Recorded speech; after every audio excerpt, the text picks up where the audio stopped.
Welcome to morning మన్నా. నేటి వాక్య దర్శనం కొరకు నిర్గమాకాండం 23వ అధ్యాయం 27వ వచనం. నన్ను బట్టి మనుషులు నీకు భయపడినట్లు చేసేదను, నీవు పోవు సర్వదేశముల వారిని వాడగొట్టి నీ సమస్త శత్రువులు నీ ఎదుటి నుండి పారిపోవునట్లు చేసేదను. మరొకసారి దేవుడు ఇశ్రాయేలు ప్రజలకు, ప్రాముఖ్యంగా మోషేకి, యెహోషువాకి దేవుడిస్తున్న వాగ్దానాలు నేటికి మనకును మన తర్వాత తరాల వారికి కూడా అలాంటి సమమైన వాగ్దానాలే దేవుడు మనకు అనుగ్రహిస్తా ఉన్నాడు. ఈ భాగంలో నుండి 4 ప్రాముఖ్యమైన సత్యాలు మనం గ్రహించాలి. Number 1, it is a fear, భయము. నన్ను బట్టి ప్రజలు నీకు భయపడతారు అన్న మాటను మనం జాగ్రత్తగా ఆలోచన చేస్తే, దేవుడు మన కొరకు తన భయాన్ని ప్రజల ఎదుటికి పంపిస్తున్నాడు. తనకన్నా ముందు దేవుని భయం ప్రజలందరినీ ఆవరిస్తుంది అన్న సత్యాన్ని మనం గ్రహించాలి. భయము శత్రువుని మౌనంగా ఉండేట్లుగా చేయగలదు అన్న సత్యాన్ని కూడా మనం గ్రహించాలి. ఉదాహరణకి, అడవిలో సింహము గర్జన మిగిలిన జంతువులన్నిటినీ భయపడినట్లుగా చేసి అవి ఎక్కడ మాట్లాడకుండా కాముగా ఉన్నట్లుగా చేస్తూ ఉంటది. అలాగే దేవుని భయము కూడా మనుషులు గాని శత్రువులు గాని మన పైనికి రాకుండా వారిని కామ్ చేసేటట్లుగా చేస్తుంది అన్న విషయాన్ని మనం గ్రహించాలి.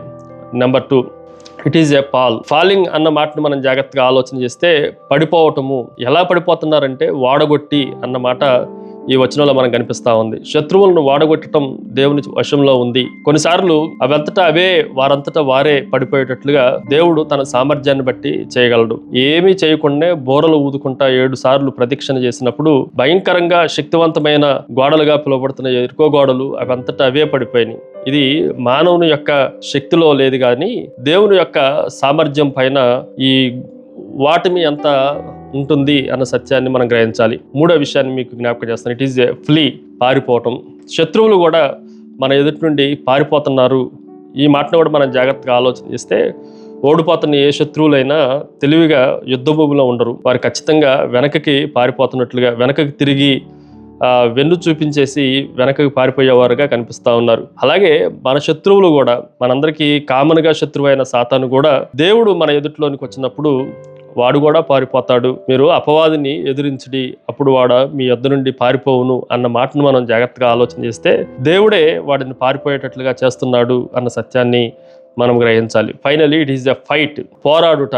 ఈ మాటను కూడా మనం జాగ్రత్తగా ఆలోచన చేస్తే, మానవుడు పోరాడటం కన్నా కూడా మానవుల పక్షంగా, తన ప్రజల పక్షంగా దేవుడు పోరాడుతున్నాడు అన్న సత్యాన్ని ఈ నిర్గమాకాండంలో మనం జాగ్రత్తగా ఆలోచన చేయొచ్చు.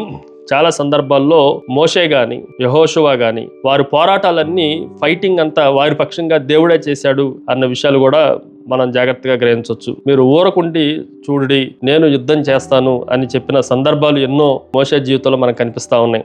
అలాగే మన పక్షంగా పోరాడేది దేవుడే అన్న సత్యాన్ని మనం గ్రహించి, శత్రువుని కానీ, శత్రువు యొక్క సామర్థ్యాన్ని బట్టి కానీ, శత్రువు యొక్క యుద్ధోపకరణాలను బట్టి కానీ, ఆయనకున్న యుద్ధ నైపుణ్యతలను బట్టి కానీ, లేదంటే మనకున్న శక్తి సామర్థ్యాలను బట్టి కానీ మనకు విజయం రావట్లేదు. కానీ కేవలం దేవుడు వల్లనే ఈ ఫైటింగ్లో మనకి విజయం వస్తుంది అన్న దాన్ని మనం గ్రహించిన వారమై ప్రభు కొరకు జీవించాలి. ప్రార్థన. సకలాశీర్వాదములకు కారణభూతుడవు తండ్రి, మీరే మాకు తండ్రి మా పక్షంగా నిలబడి శత్రువుకి మా పట్ల భయం కలిగినట్లుగా చేసి, పారిపోయేటట్లుగా చేసి, ఓడించేటట్లుగా చేసి, తండ్రి మీరు మా పక్షంగా ఫైటింగ్ చేయటం వలన, తండ్రి పోరాడటం చేయటం వలన మీరు మాకు అనుగ్రహిస్తూ వచ్చిన అమోఘమైన గెలుపును బట్టి, తండ్రి విజయోత్సవాలను బట్టి మిమ్మల్ని స్తుతిస్తూ గణపరుస్తూ యేసు నామమున అడిగి వేడుకుంటున్నాం తండ్రి.